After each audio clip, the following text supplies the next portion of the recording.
انسان زمین پر اللہ کا نائب بن کر آیا ہے،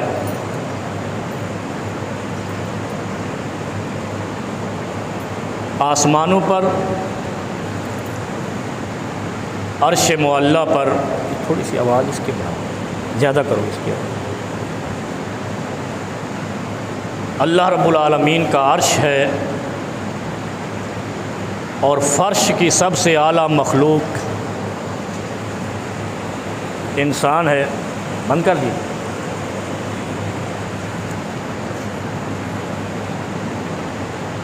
جس طرح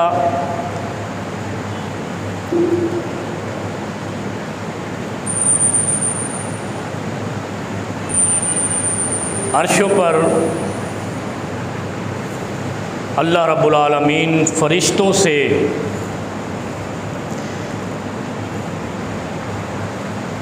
باہم گفت و شنید کرتے ہیں،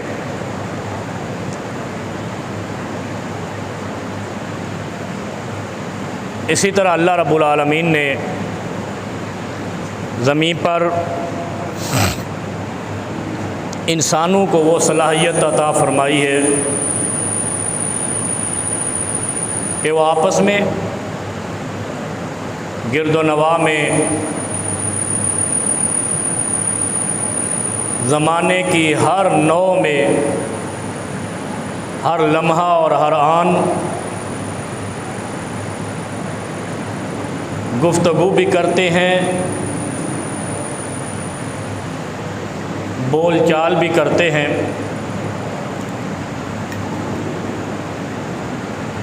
اللہ رب العالمین نے یہ خاصیت کاملہ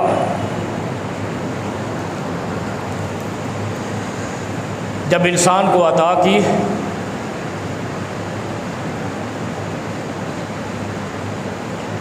تو ہر چیز کا کوئی نصب العین ہوتا ہے، کوئی طریقہ کار ہوتا ہے، کوئی حدود و قیود ہوتی ہیں،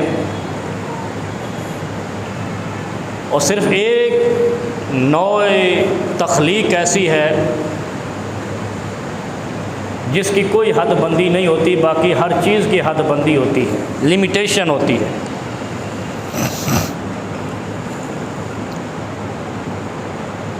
اور جس کی حد بندیاں نہیں ہوتی اسے جنگل کہتے ہیں، جس پر کوئی قدغن نہیں ہوتی،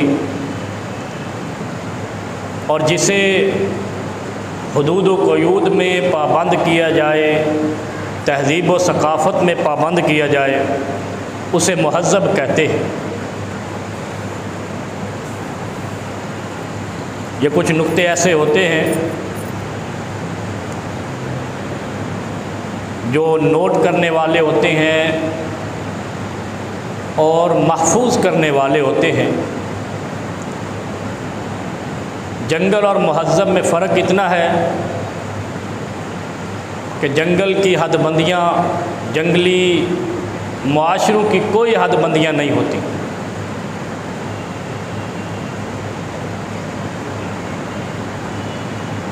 اور مہذب اسے کہتے ہیں جس کی حدود و قیود ہوتی ہے۔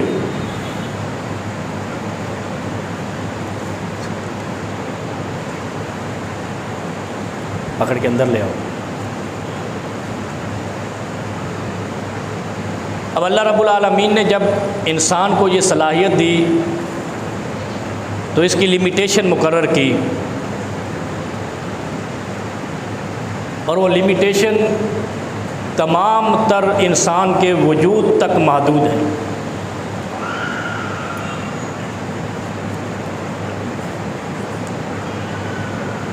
اور وہ کیا ہیں؟ بڑا شوق ہے ہمیں، مسلمان ہے نا۔ آج میں آپ کو بڑی مسلمان کی حیثیت پہ بات کرتے ہیں۔ ہم میں اور شیخ چلی میں کوئی فرق نہیں ہے، ہماری مسلمانی میں اور شیخ چلی میں۔ اور شیخ چلی وہ تھا جس نے اپنا ہی بیڑا غرق کر لیا تھا، اور مسلمان بھی اسی منہج پہ ہے۔ پہلی بات یہ ہے کہ یہ مسلمان ہے ہی نہیں، یا یہ دیوبندی ہے، یا بریلوی ہے، یا شیعہ ہے، یا وہابی ہے، یا سنی ہے، یا پھر اگلی نسل ہے دبڑ کو سنی ہے، کچھ بھی نہیں ہے یہ، اور یہ اسلام تھا ہی نہیں۔ اچھا جب یہ نہیں تھے اسلام تھا، جب یہ آئے ہیں تو اسلام پیچھے ہے اور یہ آگے ہے، تو یہی سمجھ لیں کہ ہم شیخ چلی سے بھی پرے ہیں۔ غصہ تو آ رہا ہوگا بھائی، جب آپ نے اپنے نام تجویز کر لیے تو جو مصطفیٰ نے نام رکھا تھا اس پہ تو شک ہو گیا نا، مشکوک ہو گیا۔ آپ دیکھ لیں دنیا میں بھی کوئی بھی کام ہو، ایک لفظ کے فرق کے ساتھ نیا بندہ وہی کمپنی رجسٹرڈ کرا لیتا ہے، ایک حرف کے۔ یہ آپ کے سامنے قریب میں ہے نا، بن ہاشم، اب اس کو SHIM ہے، اگر کوئی AM لکھ دے تو وہ کمپنی اس کے نام سے رجسٹرڈ ہو جائے گی، وہ یہ نہیں رہے گی۔ پڑھے لکھے لوگوں کے لیے یہ بڑی کام کی بات ہے۔ بن ہاشم کو بن حشم یا حشم یا شم کر دے گا، اس کی ہو جائے گی، دوسرے بندے کی۔ تو جو مسلمان تھا دیوبندی بن گیا، وہ مسلمان کیسے رہا؟ جو مسلمان تھا بریلوی بن گیا، مسلمان کیسے رہا؟ ایک حرف کے فرق کے ساتھ کمپنی دوسرے کے نام سے رجسٹرڈ ہو جاتی ہے، پہلے کی نہیں رہتی۔ کتنی ایسی کمپنیاں ہیں، آپ بھی معاشرے میں پھرتے ہیں، ایک انگلش کے حرف کے فرق کے ساتھ سونی اور سنی SONY اور SUNY سے رجسٹرڈ ہو جاتی ہیں، دو الگ ناموں کے ساتھ، تلفظ ایک ہی ہے، تو وہ مالک الگ الگ ہوتے ہیں۔ تو یارو سنو، پھر مصطفیٰ کا دین تو اسلام تھا، ان الدین عند اللہ الاسلام، ہم نے اس کے اندر اپنے نام سے کمپنی رجسٹرڈ کرا لی، تو وہ تو نہ رہی نا، ہماری ہو گئی۔ تو یہ ہے ہم مسلمان، شیخ چلی سے بھی آگے دو ہاتھ۔ پہلی بات یہ ہوئی جو حد بندی، آج بات کریں گے مسلمان کی حیثیت کی حد بندی کیا ہے۔ ہم مسلمان ہیں، ہماری حد بندی ہمارے وجود تک اللہ نے مقرر کر دی ہے۔ کیا کہا کہ اگر کسی نے کسی کو ایک تھپڑ بھی مارا ہے تو وہ کل حشر میں حساب دے گا، ہاتھ کی حد بندی ہو گئی۔ کسی نے اس آنکھ سے بد نظری کی ہے تو اس کا حساب دے گا۔ کسی نے اس زبان سے کسی کے خلاف جھوٹ بولا ہے، اس کا حساب دے گا۔ کسی نے اس قدموں سے چل کر کسی کو تکلیف دی ہے، اس کا حساب دے گا۔ کسی نے کسی کے بارے میں دل میں برائی سوچی ہے، اس کا بھی حساب دے گا۔ کیوں؟ دلوں کا حال رب جانتا ہے، میں اور تو نہیں جانتے، لیکن دلوں کا جاننے والا کون ہے؟ دلوں کے بھید جاننے والا رب کبریا ہے۔ یہ ہے اسلام۔ اور جو ہم نے اسلام بنا رکھا ہے، اس اسلام میں کیا ہے؟ جھوٹ بھی بولو، نماز بھی پڑھو، ملاوٹ بھی کرو، صدقہ بھی دو، سود بھی کھاؤ، زکوٰۃ بھی دو۔ تو یہ اس لیے ہم کر رہے ہیں کیونکہ ہم نے وہ اسلام چھوڑ دیا ہے جو مصطفیٰ لے کر آئے تھے۔ ہم وہ اسلام پیش کر رہے ہیں دنیا کو جو ہم نے نامینیٹ کر دیا ہے، جو ہمارے نام سے نامزد شدہ ہے۔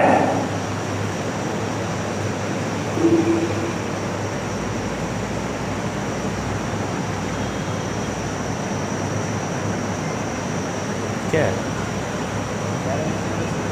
تھوڑا کم کر۔ اب آپ دیکھیں، سب سے بڑی یہ دو جملے میرے جو دو پیراگراف ہو گئے، اب تیسرا سنیں۔ ماہ رمضان آ رہا ہے، نیکیوں کا موسم بہار آ رہا ہے، خصوصی پیکج آ رہا ہے، گناہوں کو دھونے کا ہم نے بہت سارے جملے بنا رکھے ہیں نا، ہم نے تو جنت بنا رکھی ہے، دکھا رکھی ہے۔ لیکن کیا رمضان المبارک میں روزے رکھ کر ہم بخشے جائیں گے؟ اگر ہم اسی کنڈیشن میں ماہ رمضان میں روزے رکھ کر بخشے جائیں گے تو پھر اسلام کی حد بندیاں کیا ہیں؟ فرقوں کی نہیں، کیونکہ جو فرقوں پہ یقین، اچھا ایک ہوتا ہے فرقہ بن گیا، ٹھیک ہے، یہ بہت سارے معاشرے میں پھر رہے ہیں لوگ، آپ کو دیکھ رہے ہوں گے، کسی نے سبز پگڑی کے، وہ جو بھی ڈیزائن آپ بنا لیں، وہ ان کی کمپنی کی کیا اس کو کہتے ہیں، الاٹمنٹ ہے یا جو بھی ہے، وہ ان کے نام پہ ہے، ان سے ہمیں غرض نہیں ہے۔ لیکن جو اس پہ یقین رکھتا ہے، وہ باطل ہے۔ کیا یقین کسے کہتے ہیں؟ جو یہ یقین رکھتا ہے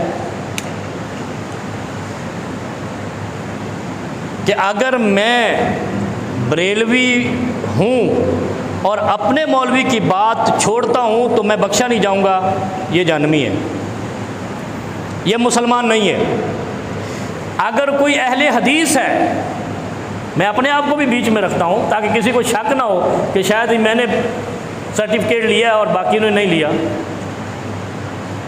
اور وہ یہ یقین رکھتا ہے کہ جو میرے مولوی نے کہا حرف آخر ہے، میں اس کی بات نہیں سنوں گا، وہ بھی باطل ہے۔ سچ کیا ہے؟ ما قال الرسول ما قال اللہ والرسول، اللہ اور رسول نے جو کہا ہے۔ جتنے بھی یہ فرقے ہیں، اگر یہ اپنی بات کو رسول اللہ صلی اللہ علیہ وسلم کے سرٹیفکیٹ کے ساتھ اسی طرح بیان کریں تو بات ٹھیک ہو گئی، اور اگر اپنی بیچ میں بات کر دیں اور رائے رکھ لیں، اضافہ کر دیں یا کمی کر دیں تو وہ اسلام مسترد ہو گیا، اس کا پیش ہو گیا۔ یہ میں اس لیے آج پیراگراف کی صورت میں بیان کر رہا ہوں کہ بڑا اہم مسئلہ ہے۔ ماہ رمضان آ گیا ہے، اللہ کے حبیب صلی اللہ علیہ وسلم نے جو دین پیش کیا ہے، جو رسول اللہ صلی اللہ علیہ وسلم کا شریعت ہے، طریقت ہے، سنت ہے، وہ کیا ہے اور ہم کیا ہے؟ اب آپ غور کریں، قرآن کریم کہتا ہے یا ایھا الذین آمنوا اتقوا اللہ وقولوا قولا سدیدا۔ ٹھیک ہے جی، رب نے فرمایا ہے، ہم نے سن لیا ہے، پڑھ لیا ہے، اب آ گئی عمل کی بات۔ اللہ نے سب سے پہلے جو آرڈر کیا ہے وہ کیا ہے؟ اتقوا اللہ، یا ایھا الذین آمنوا اتقوا اللہ۔ ایمان کی پہلی شرط نماز نہیں ہے، روزہ نہیں ہے، حج نہیں ہے، زکوٰۃ نہیں ہے۔ غور کرنا، یہ ہمیں لوگوں نے اس طرف کھپا اس لیے دیا ہے، وہ جیسے کہ نا کھپے، ہم کھپ اس لیے گئے ہیں تاکہ ہمیں وہ اصل بنیادی چیز سے طرف سوچنے کا موقع ہی نہ دیں۔ ہمیں کس بات پہ لگایا پتہ ہے آپ کو؟ میں ایک مولوی صاحب کی تقریر سن رہا تھا، ایک رات میں 1000 نیکیاں، وہ مطلب بڑے بڑے فضائل بیان کرتے ہیں۔ آپ نے دیکھو یہاں مولوی ایسے بھی ہیں جو حور کی وہ آنکھیں اور قد اور حسن اور وہ سب کچھ بیان کرتے ہیں، ایسا حلیہ بیان کرتے ہیں کہ شاید ہمیں خواب میں بھی نہیں آتا، نہ رسول اللہ صلی اللہ علیہ وسلم کو ایسا آیا۔ اگر آتا تو رسول اللہ صلی اللہ علیہ وسلم کو جنت اور جہنم کی سیر نہ کرائی جاتی، خواب میں سارا دین مکمل ہو جاتا۔ خواب میں سیر کرائی نا، جنت بھی دکھائی، جہنم بھی دکھائی، وہ بھی دکھائے جن کی باچھوں کو چیرا جا رہا تھا، پوچھا ان کو کیوں ایسے کیا جا رہا ہے؟ من لم یدع الخناء والکذب، ان کو کیوں، ان کے باچھوں کو، مطلب یہ بہت ساری چیزیں ابھی آگے چل کر بیان کرتا ہوں۔ صورتحال یہ ہے، قرآن کہتا ہے سب سے پہلی میری شرط یہ ہے، اگر مومن ہو گئے ہو، ایمان لے آئے ہو، اگر آپ کے دل میں یہ بات اتر گئی ہے کہ اللہ ایک ہے، محمد رسول اللہ صلی اللہ علیہ وسلم اس کے پیغمبر ہیں، نبی ہیں، اس کے مبعوث کیے گئے ہیں، معراج سے دین لے کر آئے ہیں، پاکیزہ دین لے کر آئے ہیں، مطہر ہیں، معصوم ہیں، اگر یہ بات دل میں اتر گئی، یہ ایمان کی شرطیں ہیں۔ ایمان کی پہلی شرط کیا ہے؟ کہ آپ کے دل میں یہ بات اتر جائے کہ اللہ ایک ہے، اللہ کارساز ہے، اللہ دینے والا ہے، اللہ ہی لینے والا ہے، بس یہ عقیدہ ہونا چاہیے۔ ایاک نعبد و ایاک نستعین، یہ میسج ہے، ہم تیری ہی عبادت کرتے ہیں، تجھ ہی سے مدد مانگتے ہیں، بات ہی ختم ہو جاتی ہے۔ عبادت بھی اسی کی، مدد بھی اسی کی، تو باقی رہا کیا؟ جب اس کی مدد آئے گی تو ہم غالب، جب عبادت ہم اسی کی کریں گے تو وہ ہماری سنے گا، ہماری سن بھی نہیں رہا، ہم غالب بھی نہیں ہیں، اس کا مطلب ہے ہم فراڈیے ہیں، اللہ ہماری سن ہی نہیں رہا، اللہ ہماری سن ہی نہیں رہا۔ اب آپ دیکھیں، پہلی شرط کیا ہے؟ آمنو، ایمان لائے ہو نا، اتقوا اللہ، ڈر جانا۔ اتقوا اللہ کا معنی ہم نے کیا کیا؟ تقوی اختیار کرو۔ در حقیقت اس کا معنی ہے ڈر جاؤ۔ جب ایمان لائے ہیں تو حد بندی کے اندر رہنا، پھلانگ نہیں جانا، تجاوز نہیں کرنا، اور اگر حد بندی توڑو گے تو اس کا مطلب ایمان نہیں ہے۔ مفہوم موافق، مفہوم مخالف۔ اب حد بندی کیا ہے؟ یہ کیوں ایسے کرتا ہے؟ آج کوئی نیا کام شروع کرا دیا ہے، رمضان شروع ہونے والا ہے، یار تھوڑا کم کرو۔ اب پیارے حبیب صلی اللہ علیہ وسلم ارشاد فرماتے ہیں علیکم بالصدق، علیکم بس ٹھیک ہے، بالصدق، تمہارے اوپر سچائی فرض عین ہے، سچ بولنا۔ سچ بولنا اسلام میں تقوی کی پہلی علامت ہے، ڈر کی پہلی علامت ہے۔ اللہ کس سے ڈرا رہا ہے؟ جھوٹ نہیں بولنا۔ پھر اس کی پوری زنجیر رسول کریم صلی اللہ علیہ وسلم نے فرمائی علیکم بالصدق ان الصدق یہدی الی البر وان البر یہدی الی الجنہ۔ دوڑ ہماری کدھر تک ہے؟ جنت تک، اس سے آگے تو کچھ بھی نہیں ہے۔ اللہ ہمیں جنت دے دے۔ اور اللہ نے اپنا ڈر بتانے کے بعد بتایا کہ سچ بولنا اور کچھ نہ بولنا۔ وہ جیسے کہتے ہیں نا، میں سچ بولوں گا، سچ کے سوا کچھ نہ بولوں گا، اور اگر سچ کے سوا کچھ بولوں تو اللہ کا عذاب آئے۔ دوسرا کیا فرمایا؟ ڈر کی علامت، ڈر کا پیراگراف کیا ہے، ڈر کی لیمیٹیشن کیا ہے؟ ایاکم والکذب، جھوٹ سے بچنا۔ فإن الکذب یہدی الی الفجور۔ اب یہ فجر نہیں کہا، فجور کہا، جمع کا صیغہ کہا۔ ادھر کیا کہا؟ فإن الصدق یہدی الی البر، نیکیاں کروائے گا اگر سچ بولو گے۔ اب یہ بعد کا منظر ہے، سچ کے بعد کیا ہونا ہے؟ وہ جنت تو دور پڑی ہے نا، مریں گے تو ملے گی، لیکن زندگی تو پڑی ہے، اس زندگی کا انکار تو نہیں کیا جا سکتا۔ اب غور کریں، پیارے حبیب فرماتے ہیں کہ علیکم بالصدق، اگر ایمان لے آئے ہو تو ڈر اس کو کہتے ہیں کہ تم سچ بولو، اور سچ کے بعد اگلا منظر کیا ہوگا؟ نیک بن جاؤ گے، نیکیاں کیا کرو گے، برائی نہیں کرو گے۔ اور اگر سچ نہیں بولا، جھوٹ بول دیا، یہدی الی الفجور، جھوٹ بولنے سے ایک گناہ نہیں ہوگا، فجور کہتے گناہ کو، کئی گناہ کرو گے۔ یعنی جب آپ پٹڑی سے اتر گئے تو جتنی سپیڈ ہے اتنا اندر دھنستے جاؤ گے۔ پھر پتہ کیا چلتا ہے؟ اتنی بلند چوٹی سے گاڑی گری اور کھائی میں جا گری۔ یہ ہے فجور، کہ ہم جتنی سپیڈ سے گناہ کرتے جائیں گے کھائی میں گرتے جائیں گے، دور نکلتے، پھر واپسی بھول جائے گی، راستہ نہیں ملے گا، پھر راستہ نہیں ملے گا۔ پھر کیا ہوگا؟ ہم وہاں تک چلے جائیں گے، وہ کیا؟ وَإِنَّ الْفُجُورَ يَهْدِي إِلَى النَّارِ، حتیٰ کہ گناہوں کی دلدل میں اس طریقے سے جائیں گے، کس وجہ سے؟ ایک جھوٹ کی وجہ سے۔ ایاکم والکذب، کذب سنگل کا صیغہ ہے، مفرد واحد کا صیغہ ہے، سنگولر، لیکن بدلے میں فرمایا یہدی الی الفجور، ایک گناہ کئی گناہ کرائے گا، ایک جھوٹ کئی گناہ کرائے گا، ایک گناہ نہیں کرائے گا۔ یہی فلسفہ ہمیں سمجھ نہیں آتا۔ ایک جھوٹ کے بدلے میں، یعنی کیا کہتے ہیں، ایک جھوٹ کو چھپانے کے لیے 100 جھوٹ بولنے پڑتے ہیں، ایسے کہتے ہیں نا۔ تو یہ حدیث ہے، یہ حدیث پاک موجود ہے، صحیح حدیث ہے، بخاری، مسلم، ترمذی، ابو داؤد، سنن، سب کی کتابوں، موطا امام مالک۔ کیا فرمایا؟ ایک جھوٹ کئی گناہ کرائے گا، اور ایک نیکی، ایک سچ کئی نیکیاں کروائے گا۔ اب آپ غور کریں،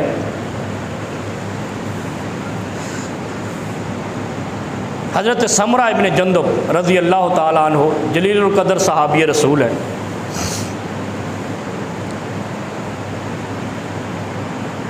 فرماتے ہیں کہ نبی علیہ الصلوۃ والسلام کی ایک عادت تھے، کریمہ تھی، کہ روز نماز پڑھنے کے بعد نا، فجر کی نماز کے بعد، صحابہ کرام سے پوچھتے، او یارو کوئی خواب دیکھا آج رات کسی نے؟ جس نے کوئی دیکھا ہوتا وہ بتا دیتا، جس نے نہیں دیکھا ہوتا خاموش رہتا۔ ایک رات نبی علیہ السلام نے پوچھا کسی نے خواب دیکھا؟ سارے خاموش ہیں، ساکت۔ جب خاموش ہیں صحیح ہے. تو نبی علیہ السلام کہتے ہیں لو آج میں اپنا خواب سناتا ہوں. فرمایا یا رسول اللہ صلی اللہ علیہ وسلم سنائیے. اچھا یہ ذہن میں رکھیں،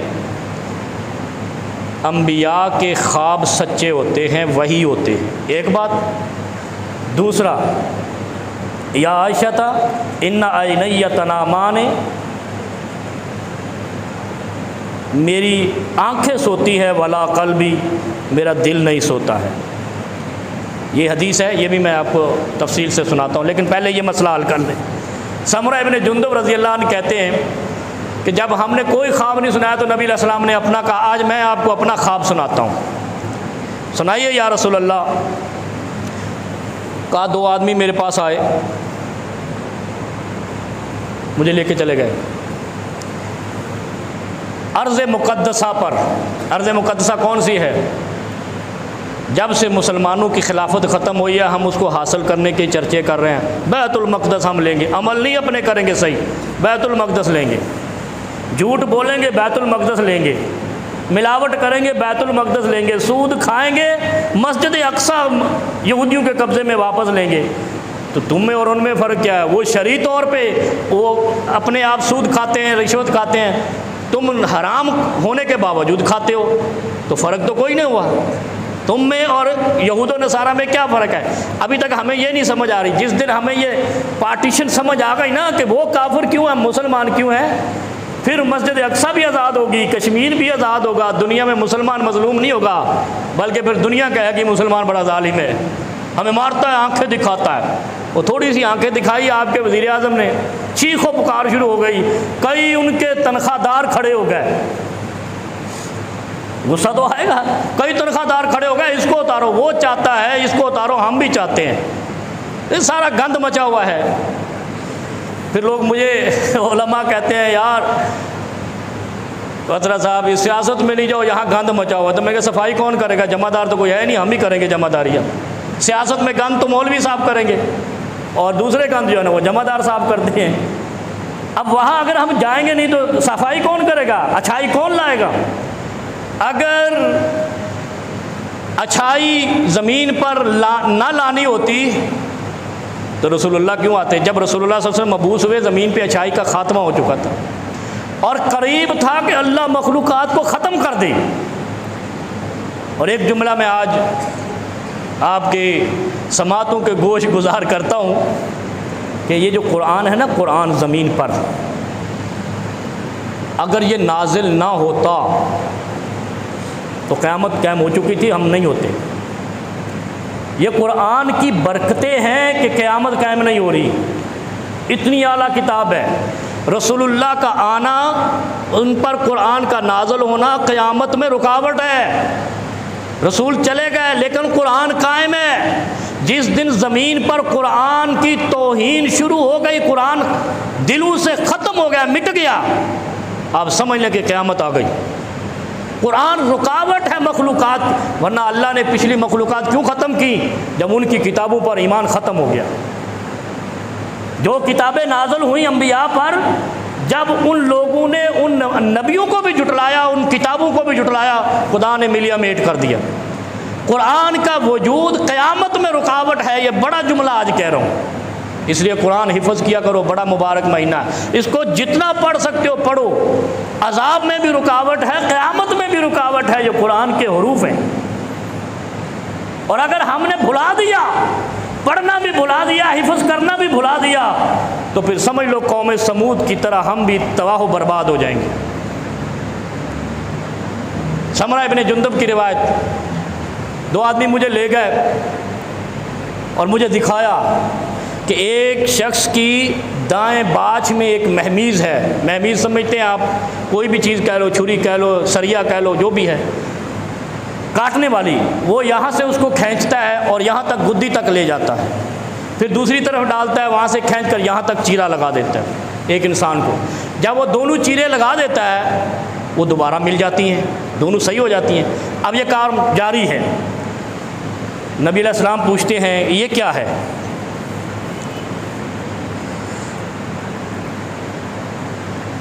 دونوں باچھیں چیری جاتی ہیں، پھر دونوں مل جاتی ہیں. ہم روزے رکھتے ہیں، نمازیں پڑھتے ہیں، حج کرتے ہیں، زکوٰۃ، حج کے لیے تو جتنا پاکستانی پریشان ہوتا ہے نا، اس بیوقوف کو کسی نے کہہ دیا ہے کہ تو اس پاکستان میں جو مرضی کر، جب حج پہ جائے گا نا، آئے ہائے دھل کے آئے گا، صاف ہو کے آئے گا۔ وہ یہ گارنٹی کس نے دی آپ کو؟ پہلے شرطیں پوری کرو۔ حدود و قیود لگائی ہیں اللہ نے، زمین پر انسان بھیجا ہے، کیا کہا ہے؟ ایک جنگل ہے، ایک مہذب ہے۔ جنگل کی حد بندی نہیں ہوتی، ان کی جنگلی مخلوقات کی کوئی حد بندی نہیں، مہذب مخلوقات کی وَلَقَدْ كَرَّمْنَا بنی آدم، بنی آدم کی حد بندیاں ہیں، لمیٹیشن ہے۔ اگر لمیٹیشن آپ نے پاکستان میں کراس کر دی تو حج پہ کیا کرو گے؟ باچھیں چیری جا رہی ہیں، ادھر تک چرتی ہیں، پھر مل جاتی ہیں، پھر یہ کاروبار جاری ہے، 2 بندے لگے ہوئے ہیں۔ رسول اللہ صلی اللہ علیہ وسلم پوچھتے ہیں کیا ان کے ساتھ یہ کیا ماجرا ہے؟ پوچھنا تو بنتا ہے نا کہ یہ عجیب سی سزا ہے، تکلیف ہے۔ آپ نے دیکھا ہوگا یہ جو گدھا گاڑی بان ہوتے ہیں نا، یہ گدھے کے ناک کو چیرا لگاتے ہیں دونوں طرف سے، نتنوں کو۔ ہمارے زمانے میں تو جب ہم گاؤں دیہات میں رہتے تھے تو ایسے دیکھتے تھے، پتہ نہیں کراچی میں کوئی لگاتے ہیں یا نہیں، کراچی میں تو بندوں کو لگا دیتے ہیں، گدھے کیا ہے۔ اب وہ یا رسول اللہ صلی اللہ علیہ وسلم اتنی بری سزا، یہ کیا ہے ماجرا ہے؟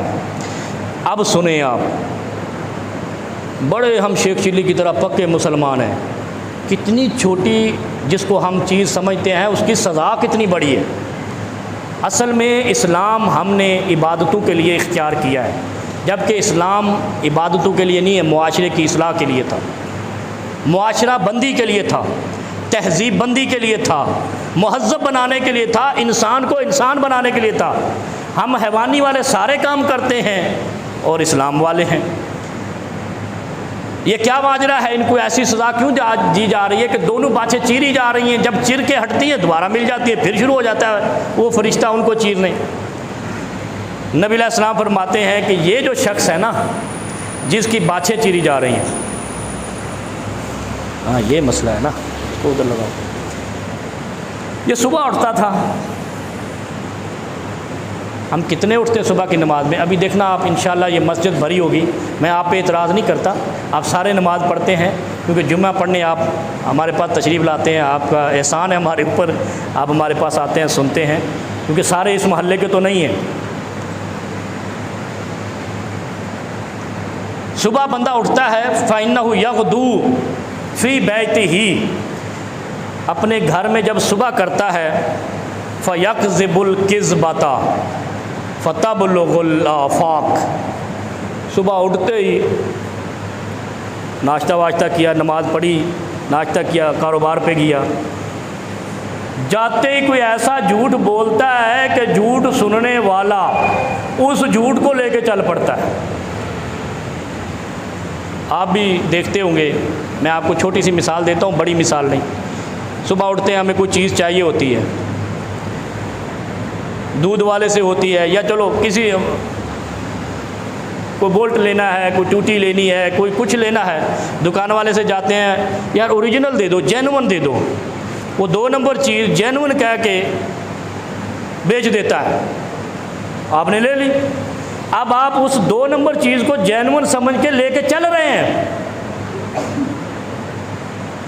اب جس نے آپ کے ساتھ جھوٹ بولا ہے، جینون چیز نہیں تھی، 2 نمبر چیز، جعلی چیز جینون کر کے دے دی ہے، نبی علیہ السلام فرماتے ہیں ان لوگوں کی سزا یہ ہے جو جن کا جھوٹ چلتا ہے، تبلغ الآفاق، کہتے ہیں نا دین اسلام آفاقی مذہب ہے، یہ جھوٹ چلتا ہے۔ اسی طرح ایک مولوی اٹھتا ہے، صبح کی نماز میں درس دیتا ہے، اور درس میں کیا کہتا ہے؟ مثال کے طور پہ، میں ماہ رمضان آ رہا ہے، ایک خاص عبادت آ رہی اس میں، وہ کہتا ہے رمضان المبارک میں نماز تراویح الگ ہے اور نماز تہجد الگ ہے۔ ایسے کہتے ہیں نا مولوی، کرتے بھی ہیں ایسے۔ اب یہ جھوٹ ہے، آپ نے سنا فجر کی نماز میں، اب یہ اس میں خاص شرط ہے فجر کا ٹائم، فجر کا جھوٹ کیسے سرایت کرتا ہے؟ آپ نے دیکھا ہوگا جب فجر کے وقت چڑیاں چہکتی ہیں دور دور تک سنتی ہیں. دن میں تو بڑے بڑے ہارن بھی بجتے ہیں تو ساتھ والی بلڈنگ میں نہیں سنتے.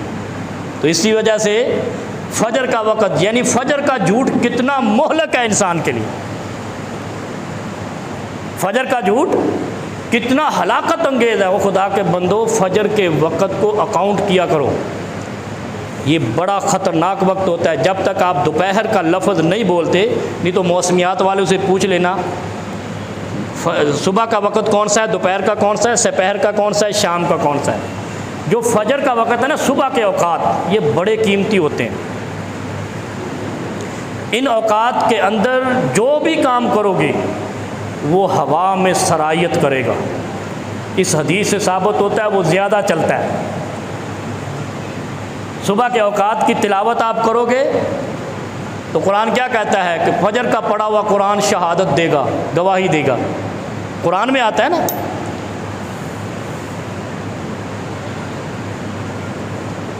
اب وہ شخص صبح کے وقت اٹھتا ہے, کیا یار آج تماشا لگا دیا, اور جھوٹ بول دیتا ہے, اور وہ جھوٹ چلنا شروع کر دیتا ہے.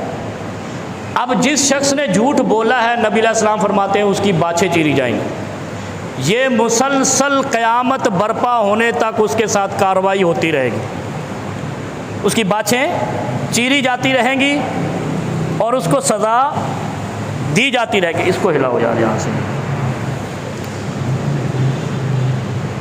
پھر نبی علیہ السلام فرماتے ہیں, ایک شخص نے پوچھا یا رسول اللہ صلی اللہ علیہ وسلم, یہ جو کبیرہ گناہ ہے یہ بتائیے کیا ہے.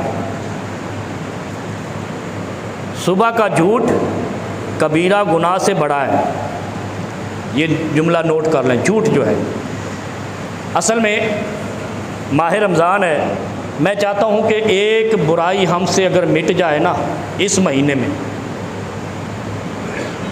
تو ہماری بخشش پکی ہے انشاءاللہ. کم از کم اتنی بخشش پکی ہے کہ جو 30 روزے ہم رکھیں گے اس کے پچھلی ہماری جتنی زندگی ہے پاکیزہ ہو جائے گی, اور ایسی پاکیزہ ہوگی جیسی حج پہ جا کر ہوتی.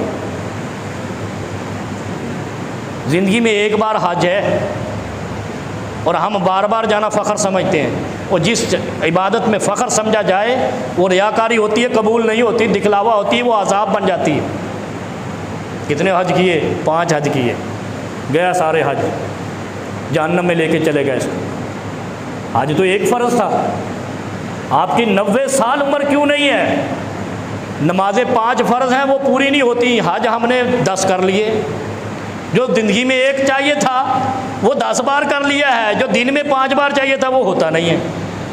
کبھی غور کیا کرو. یہ آج میں آپ کو شریعت کا مفہوم سمجھا رہا ہوں, فرقوں کا مفہوم نہیں سمجھا رہا. فرقوں نے تباہی یہ لائی ہمارے اوپر.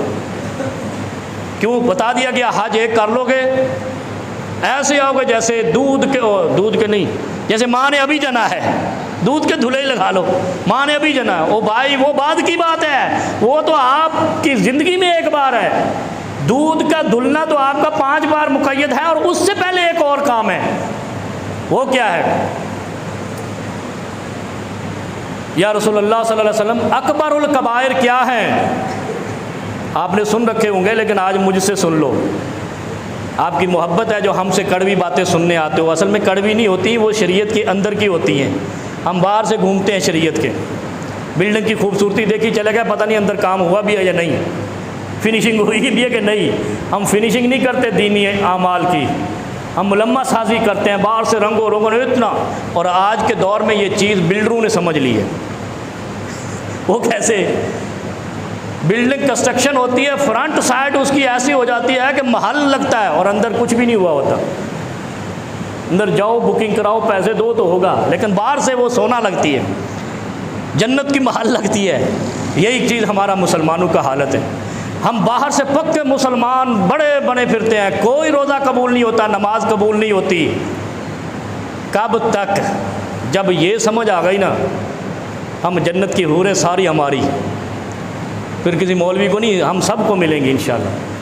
اب غور کریں اکبر الکبائر کیا ہے, سب سے بڑا جرم کیا ہے؟ سب سے بڑا جرم الاشراک باللہ, اللہ کے ساتھ کسی کو شریک کرنا. یہ آپ نے سن رکھا ہے. ایک اور ہے حقوق الوالدین، ماں باپ کی نافرمانی۔ اچھا، کبیرہ گناہ بغیر توبہ کے معاف نہیں ہوتا، اور صرف بغیر توبہ کے نہیں، دوبارہ کی گارنٹی دینے سے کہ یا اللہ دوبارہ نہیں کروں گا، تب تک معاف نہیں ہوتا۔ اور کبیرہ گناہ کی تیسری شرط یہ ہے کہ جب تک اس پہ ندامت نہ ہو، نادم بھی ہو کہ مجھ سے جرم ہو گیا۔ الاشراک باللہ، اگر شرک کیا ہے، کمال ہے آپ کے وزیر اعظم کہتا پیسے کا خوف بھی شرک ہے، اور خود وہاں پہ وہ جا کے سجدہ کر رہا تھا قبر پہ کسی پہ، اور دنیا کو بتا رہا ہے کہ دوسروں کا خوف بھی شرک ہے۔ اور یہ بات حقیقت ہے، دل میں اگر اللہ کے علاوہ کسی کا ڈر ہے تو وہ شرک ہے، یہ تو حدیث ہے، قرآن ہے۔ الاشراک باللہ و حقوق الوالدین، یہ ایسے کبیرہ گناہ ہیں کہ ان کے ہوتے ہوئے کوئی عمل انسان کا قبول نہیں ہوتا۔ جس کے ماں باپ ناراض ہیں، اور جو اللہ کے ساتھ کسی اور کا وہی خصوصیت مانتا ہے جو اللہ میں ہے، مالک کائنات میں ہے، اس کو روزے رکھنے کی ضرورت نہیں ہے۔ کیوں؟ میں آپ کو بتاتا ہوں۔ نبی علیہ الصلوۃ والسلام نے ایک جگہ پہ فرمایا، اس چیز کی یعنی قباحت کتنی شدت سے بیان کی۔ صحابہ بیٹھے ہوئے ہیں، نبی علیہ السلام ایسے سہارا لگا کے کسی چیز کے ساتھ کھڑے ہوئے تھے، جیسے چھڑی سے یا کھونٹی سے، جیسے بھی ہے، یا ایسے پلر کے ساتھ، ستون کے ساتھ۔ تو کہتے ہیں اللہ کے بندو ایک چیز اور ہے۔ صحابہ نے پوچھا یا رسول اللہ وہ کیا ہے؟ نبی علیہ السلام نے سہارا چھوڑا، سیدھے کھڑے ہو گئے، سہارا چھوڑا، سیدھے کھڑے ہو گئے۔ الا وقول الزور، پہلا کیا ہے؟ اشراک باللہ، اللہ سے شرک نہیں کرنا۔ دوسرا کیا ہے؟ ماں باپ سے نافرمانی نہیں کرنا۔ اب یہ کیا ہے؟ دونوں کا مطمع نظر کیا ہے؟ معاشرے کی تشکیل، ماں باپ کا احترام۔ اور ہم ان معاشروں کی طرح ہوتے جا رہے ہیں جہاں ماں کا نہ پتہ نہ باپ کا پتہ، اس طرف جا رہے ہیں نا۔ ہمیں مغرب کا معاشرہ بڑا پسند ہے، امریکہ یورپ کا معاشرہ اتنا پسند ہے کہ ہم ان کے سارے رنگ میں رنگنا چاہتے ہیں۔ اور قرآن کہتا ہے وَمَنْ أَحْسَنُ، کہ اور اس سے بہترین رنگ کون سا ہے جو اللہ کا رنگ ہے۔ اور اللہ کا رنگ کیا ہے؟ اللہ کا رنگ ہے قرآن، اللہ کا رنگ ہے محبوب مصطفیٰ، بس۔ اس کے علاوہ کوئی امام، کوئی مولوی، کوئی محدث اس کی پیروی لازم ہی نہیں ہے، تو کر کیوں رہے ہو؟ پھر تقلید کیوں کر رہے ہو؟ تو سوچا کرو، شریعت سے، اس جکڑ بندیوں سے باہر آ جاؤ، آزاد مومن بن جاؤ۔ غلام مومن نہیں ہے اللہ کے ہاں، مقلد مومن اللہ کے ہاں کوئی نہیں ہے۔ اللہ کے ہاں وہ مومن پسندیدہ ہے جو آزاد ہے، اور غلام قوم کو، مغلوب قوم کو اللہ نے غالب کر دیا اور دنیا پر حاکم کر دیا۔ انہوں نے نہ امام ابو حنیفہ کی تقلید کی تھی، نہ امام مالک کی، نہ کسی مولوی کی، نہ کسی محدث کی۔ وہ تو آ کے رسول اللہ سے پوچھتے یا صحابہ سے پوچھتے، آگے چل پڑتے۔ کچھ نہیں ہے اللہ کے علاوہ، کہتے ہے ہی کچھ نہیں، چھوڑو ان کو، لمبا کر دو۔ اور دنیا کو لٹا دیا انہوں نے، اور ہم کیا ہیں؟ ہمیں دنیا نے لٹایا ہوا۔ کچھ تو غلطی ہے، اس کو ڈھونڈ لو، جو غلطی ہمارے اندر ہے خدا کے لیے اس کو ڈھونڈو۔ نبی علیہ السلام سہارے پہ تھے، سیدھے کھڑے ہو گئے، کہتے الا وقول الزور، الا وقول الزور، الا وقول الزور۔ صحابی کہتے ہیں کہ میرے دل میں خیال آیا کہ یا رسول اللہ اب تو چپ کر جاؤ۔ اب دیکھو، ایک بات کتنی بار کہی جائے تو دوسرے کا دل اکتاتا ہے، یہ آپ اندازہ کر لیں، آج کے دور میں اور اس دور میں۔ اور پھر سامنے کون بول رہے تھے؟ مصطفیٰ صلی اللہ، جن کو سننے کے لیے کان ترستے تھے لوگوں کے، جو منکر تھے مصطفیٰ کے، وہ بھی چھپ کر سنتے تھے مصطفیٰ کہہ کیا رہے ہیں۔ اب انہوں نے اس بات کو اتنی بار کہا، اتنی بار بولتے گئے کہ صحابی کہتے ہیں میرے دل میں آیا کہ یا رسول اللہ اب تو چپ کر جاؤ، اب تو خاموش ہو جاؤ، مان لی بات تمہاری۔ بات کیا تھی؟ الا وقول الزور، جھوٹ نہیں بولنا، جھوٹ بولنے سے بچنا، جھوٹ بولنے سے بچنا، جھوٹ بولنے سے بچنا، جھوٹ نہیں بولنا، سارے اعمال کو کھا جائے گا، ساری نیکیاں کھا جائے گا، سارے صدقات زکوٰۃ حرام جائیں گے، کوئی عمل تمہارے لیے نہیں بچے گا اگر جھوٹ بول دیا۔ شیخ عبد الرحیم الحنفی، یار آج تو مصیبت میں پھنس گئے، شیخ یہ بھی بند ہے، عبد الرحیم الحنفی رحمہ اللہ، یہ امام ابو حنیفہ رحمہ اللہ کے ماننے والے ہیں، ایک عالم دین ہے، پہلے زمانے میں گزر گئے، ہمارے زمانے سے پہلے زمانے کہتے ہیں کہ مجھے یہ پسند ہے کہ میرے منہ میں آگ کا انگارہ رکھ دیا جائے جمرتن، بجائے اس کے کہ کل میں جب اللہ کے ہاں پیش ہوں تو مجھے کہا جائے تیری نماز قبول نہیں ہوئی، نماز قبول نہیں ہوئی۔ صرف اتنی بات میرے لیے اس سے بہتر ہے کہ میرے منہ میں انگارہ رکھ دیا جائے، میں جل جائے میرا منہ، لیکن یہ نہ سنیں کہ اللہ کل حشر میں کہے تیری نمازیں قبول نہیں ہوئی۔ وجہ کیا بیان کرتے ہیں، اب سنیں آپ۔ میں نے ایک مولوی صاحب کو سنا، میں یہ بات آج آپ کو بڑے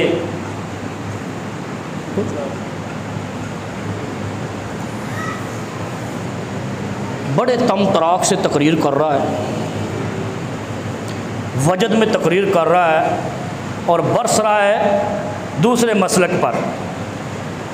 اچھا تو برس لے دوسرے مسلک پر، لیکن میں نے شروع میں کیا کہا، سونی اور سنی کمپنیاں دو ہیں لیکن دو الگ ناموں سے، ایک حرف کی تبدیلی کے ساتھ۔ اسلام وہ ہے جو محمد رسول اللہ کے نام سے ہے، اگر کسی نے دوسرے نام سے تجویز کر لیا ہے وہ اسلام میں نہیں رہتا۔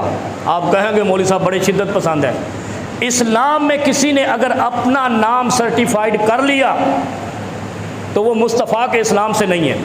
مثال کے طور پہ کوئی بریلوی کہہ لے، کوئی دیوبندی کہہ لے، کوئی شیعہ کہہ لے، کوئی وہابی کہہ لے، وہ مسلمان کیسے ہو گیا؟ مسلمان تو وہ ان الدین عند اللہ الاسلام، اسلام فقط۔ انہوں نے اپنی کمپنیاں الگ نام سے رجسٹرڈ کرائی ہیں، لہٰذا اس پہ نہیں ہے۔ اب وہ مولوی تقریر کر رہا ہے، میں مختصر کرتا ہوں، بڑی پتہ کی بات اس نے کی اور میرے بھی اوسان خطا ہوئے کہ یہ ان کا پیر طریقت، عامل بشریعت، مناظر اسلام، پتہ نہیں کیا کیا کوحرام، مولانا کوحرام، وہ پورے ملک میں مچا رکھا ہے، اسی کے مسلک کا تھا۔ اب وہ ایک جملہ کہہ رہا ہے، یہ سن جاؤ 2 منٹ دے کے، کل سے رمضان شروع ہونا ہے، میں اس لیے کہہ رہا ہوں کہ امام ابو حنیفہ کے ماننے والے نے کہا مجھے ڈر ہے اس دن سے کہ میرے اعمال دیکھ کے اللہ بولے تیری نمازیں قبول نہیں، اس سے بہتر ہے میرے منہ میں آنکھ کا انگارہ رکھ دیا جائے لیکن میرے اعمال رد نہ ہوں۔ کس وجہ سے؟ الا وقول الزور، جھوٹ نہیں بولنا، جھوٹ سارے اعمال کو رد کرا دے گا، بس یہ ذہن میں رکھیں، نہ روزہ نہ نماز، کچھ نہیں، جو جھوٹا آدمی اس کا کچھ قبول نہیں ہے۔ اب وہ تقریر کر رہا ہے، کہہ رہا ہے کہ اہل حدیث کہتے ہیں کہ فاتحہ کے بغیر نماز نہیں ہوتی، اور حدیث کوٹ کر رہا ہے کہ لا خطبۃ الا بالجمعہ اور لا جمعۃ الا بالخطبہ، کوئی جمعہ نہیں ہوتا خطبے کے بغیر۔ اب بتاؤ خطبہ صرف امام پڑھتا ہے یا سارے نمازی پڑھتے ہیں؟ مولوی وہ سارے کہتے ہیں ماشاءاللہ ماشاءاللہ، صرف امام پڑھتا ہے۔ پھر وہ کہتا ہے لا صلاۃ الا بالتکبیر، کوئی نماز نہیں ہوتی اقامت کے بغیر۔ ایسے ہی ہے نا، اس کا ترجمہ تو یہی ہوگا، آپ کو تو نہیں آتا ہوگا، کچھ کو آتا ہوگا کہ کوئی نماز نہیں ہوتی تکبیر کے بغیر، لا صلاۃ الا بالتکبیر، اقامت کے بغیر کوئی نماز نہیں ہوتی۔ اچھا وہ بھی کہتے ہیں کہ جو فاتحہ نہیں پڑھتا اس کی نماز نہیں ہوتی، ٹھیک ہے جی، اس نے کہا خطبہ ایک امام پڑھتا ہے، سارے سنتے ہیں، اقامت ایک مقتدی کہتا ہے، سارے نماز پڑھتے ہیں، تو جو فاتحہ کے بارے میں آتے ہیں یہاں کیوں یہ بدل جاتے ہیں؟ اب افسوس اس لیے میں کر رہا ہوں کہ آپ کو یہ بات سمجھ آ جائے، آج پھر جمعہ ختم کرتے ہیں۔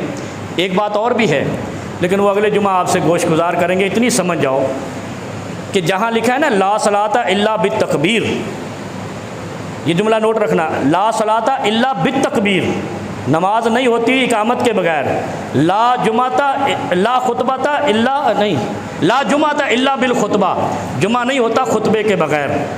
کچھ لوگ تو کہتے ہیں نا اگر جمعے کی نماز میں آ گئے تو جمعہ ہو گیا۔ اب یہ مولانا کوہرام کے مسلک کا بندہ خود کہہ رہا ہے کہ لا جمعۃ الا بالخطبہ، خطبے کے بغیر نماز کا کوئی فائدہ نہیں، جمعے کی نماز کا، جمعے کی نماز بغیر خطبے کے نہیں ہوتی، جسے 2 رکعت کہتے ہیں آپ، یہ وہ نہیں ہوتی، پھر آپ 4 پڑھا کرو اگر خطبے میں شریک نہیں ہوئے۔ یہ ان کے ہاں بھی ہمارے ہاں بھی، لیکن فرق کہاں ہے؟ فاتحہ کے بارے میں نبی علیہ السلام کی حدیث کو یہاں پہ فٹ کر رہا ہے، وہ کر دو جی، میں بھی کر دیتا ہوں۔ نبی علیہ السلام نے فرمایا لا صلاۃ لمن لم یقرأ بالفاتحہ تل کتاب، اس کی نماز نہیں ہوتی جو سورۃ فاتحہ نہیں پڑھتا۔ اب یہاں لفظ دیکھیں، لا صلاۃ لمن لم یقرأ، لمن اور لا، اب یہ فرق رہ گیا۔ اب پوری پاکستانی قوم کو عربی نہیں آتی، لہذا گمراہ کرنا آسان ہے۔ ایک طرف کہا لمن، لمن کا معنی ہوتا ہے جو کوئی جس نے، من کسے کہتے ہیں؟ من عربی کا لفظ ہے، اس کا مطلب ہوتا ہے جتنے یہاں موجود ہیں ہر ایک کے اوپر من کا لفظ بولا جاتا ہے۔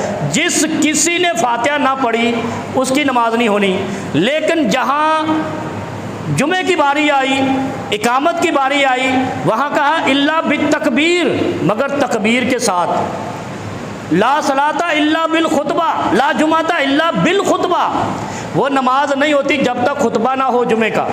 اس کے لیے لا کا لفظ بولا اور بل کا لفظ بولا، بالخطبہ بالتکبیر، لیکن جب فاتحہ کی باری آئی تو کہا لمن لم یقرأ بفاتحۃ الکتاب، اس کی نماز نہیں ہوتی جو نماز میں فاتحہ نہیں پڑھتا۔ لمن سے ہر ایک کو آگاہ کیا جاتا ہے، لا صرف سنگل کے لیے ہوتا ہے۔ اتنا فرق اگر مولوی اس طریقے سے دنیا کو دھوکہ دیتے ہیں۔ شیخ عبد القادر جیلانی رحمۃ اللہ علیہ کئیوں کے غوث اعظم ہیں، کیا فرماتے ہیں؟ فَإِنَّ قِرَاءَتَهَا فَرِيضَةٌ غنیۃ الطالبین، اور صفحہ نمبر ہے 5353، دہلی سے چھپی ہے غنیۃ الطالبین، ان کے غوث پاک کی، غوث اعظم کی کتاب ہے، شیخ عبد القادر جیلانی رحمۃ اللہ علیہ البغدادی کی، بغداد کے تھے نا۔ وہ کہتے ہیں فَإِنَّ قِرَاءَتَهَا فَرِيضَةٌ وَهِيَ رُكْنٌ تُبْطِلُ الصَّلَاةَ بِتَرْكِهَا، صفحہ نمبر 53، غنیۃ الطالبین، کہیں پہ بھی ان کے مدرسوں میں تو خاص طور پہ ملے گی۔ اور میں آپ کو ایک پتہ کی بات بتاؤں، اس کتاب پر پابندی لگانے کے لیے شہباز شریف کو ان کے مسلک کے لوگوں نے درخواست دی تھی، جب پابندیاں لگ رہی تھی نا پاکستان میں، ان کتابوں کو بین کیا جائے۔ مسلک بریلوی کے علماء نے کہا تھا غنیۃ الطالبین پر پابندی لگا دو، اور انہی کے غوث اعظم نے لکھی ہے۔ یہ اللہ کی شان ہے، جھوٹ چھپانے سے کبھی چھپتا نہیں ہے، جھوٹ کے پاؤں ہوتے ہیں۔ نبی علیہ السلام نے فرمایا کہ جب کوئی صبح کے وقت اٹھ کے جھوٹ بولتا ہے تب لوگ الآفاق، وہ دنیا میں پھیل جاتا ہے، اس کا مطلب ہے جھوٹ کے پاؤں ہوتے ہیں، پیغمبر علیہ السلام نے فرمایا ہے۔ اب کیا بتایا؟ شیخ عبد القادر جیلانی کہتے ہیں فاتحہ پڑھنا ہر ایک پر فریضہ ہے۔ مولوی کہتا ہے کہ جمعے کے خطبے سے ملا دو، جمعے کے خطبے کے لیے لا بالخطبہ کہا، فاتحہ کے لیے لمن لم یقرأ کہا، جو کوئی نہ پڑھے وہ مجرم ہوگا۔ اب اس طرح کے مولوی پیدا ہوں گے، اور اس کے بعد کیا فتویٰ دیتے ہیں؟ 5 لاکھ علماء نے فتویٰ دیا ہے کہ عمران خان کی حکومت منکر ہے۔ یہ 5 لاکھ علماء ہی تھے، میں آج آپ کو جملہ کوڈ کر کے بتاتا ہوں کہ جنہوں نے بغداد تاراج کروا دیا تھا۔ 5 لاکھ ہی تھے، جاؤ تاریخ میں پڑھو، جنہوں نے فتویٰ دیا تھا کہ یہ نہیں ہوتا وہ نہیں ہوتا۔ پھر وہ کیا ہوا؟ نہ وہ 5 لاکھ مفتی رہے، نہ وہ 5 لاکھ مفتیان کرام کی لائبریریاں رہی، نہ وہ ریاست بغداد رہی۔ تاراج ہوگی، تاتاری آئے اور سب کچھ دریائے دجلہ و فرات کی نظر ہو گیا۔ کبھی نہ کہو تکبر سے، اللہ کا دین حد بندیوں پر منتج ہوتا ہے، اور اگر آپ نے حد بندیاں توڑی، وہ میں نے توڑی، آپ نے توڑی، تو ہم اس میں نہیں رہیں گے، کیونکہ نبی علیہ السلام نے فرمایا من لم یدع الخناء والکذب، فرمایا جو بد زبانی نہیں چھوڑتا اور جو جھوٹ نہیں چھوڑتا، اللہ رب العالمین کو اس کے بھوکا اور پیاسا رہنے کی کوئی ضرورت نہیں ہے۔ وہ آدمی روزے نہ رکھے جو روزے میں بد زبانی کرتا ہے یا جھوٹ بولتا ہے۔ اس لیے لازم ہے کہ اس مہینے میں خدا کے لیے ہاتھ جوڑتا ہوں، جھوٹ بھی چھوڑ دینا، بد زبانی میں چھوڑ دینا، آپ کا بھوکا پیاسا رہنا اللہ قبول کرے گا، ورنہ یہ عبادت آپ کی ضائع ہو جائے گی۔ وآخر دعوانا الحمدللہ۔